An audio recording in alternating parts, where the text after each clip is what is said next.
Saat sebuah meteor kecil memasuki atmosfer bumi, ia berpindah dari semula berada di ruang hampa tanpa adanya hambatan apapun, menjadi perjalanan dengan hambatan berupa udara saat memasuki atmosfer. Biasanya meteor yang bergerak melalui ruang hampa memiliki kecepatan puluhan ribu kilometer per jam. Ketika meteor menghantam atmosfer, udara yang ada di depannya terkompresi dengan sangat cepat, sehingga temperaturnya menjadi naik. Hal ini yang menyebabkan meteor menjadi sangat panas dan bersinar. Udara membakar meteorit hingga tidak bersisa sama sekali.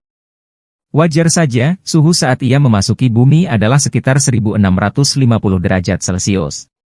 Namun yang menjadi pertanyaan bagi sebagian orang adalah, kenapa pesawat luar angkasa tidak terbakar habis seperti layaknya meteorit?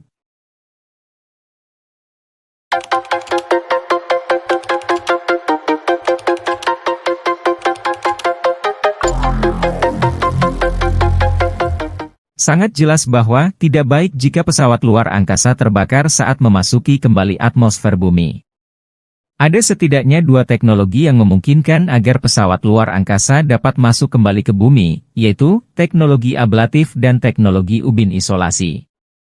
Dalam teknologi ablatif, permukaan pelindung panas dapat meleleh dan menguap. Sehingga, panas dapat terbawa oleh proses tersebut. Inilah teknologi yang melindungi pesawat luar angkasa Apollo.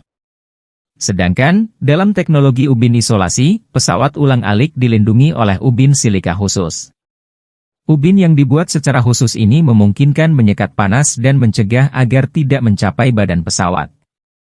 Tetapi dengan pemasangan ubin ini, membuat pesawat menjadi jauh lebih berat dan dibutuhkan energi yang besar agar pesawat dapat terbang keluar angkasa. Ketika sebuah pesawat luar angkasa yang mengelilingi bumi dengan kecepatan tinggi memasuki atmosfer pada jarak 100 km, gesekan dengan udara akan meningkatkan suhu strukturnya dengan drastis, yang mencapai suhu 1650 derajat Celcius. Suhu setinggi itu dapat menyebabkan pesawat luar angkasa meledak dan terbakar sebelum mencapai tanah. Terdapat dua faktor yang menyebabkan mengapa pesawat luar angkasa dapat memasuki atmosfer bumi dengan aman, yaitu terletak pada bentuk pesawat dan sudut saat memasuki bumi. Menurut National Advisory Committee for Aeronautics, bentuk tumpul pada bagian moncong pesawat dapat menurunkan beban panas. Ketika sebuah benda yang permukaannya berbentuk tumpul menghadap ke bawah saat kembali ke bumi, bentuk tumpul tersebut menimbulkan gelombang kejut di depan pesawat luar angkasa. Gelombang kejut itu menjaga jarak panas dari benda. Di saat yang sama, bentuknya yang tumpul juga memperlambat jatuhnya pesawat luar angkasa, atau bisa dibilang bertindak sebagai rem pada pesawat luar angkasa. Faktor kedua, pesawat harus memasuki atmosfer dengan sudut 45 derajat. Jika sudutnya lebih kecil, pesawat luar angkasa akan terlempar kembali keluar angkasa seperti batu yang melewati kolam.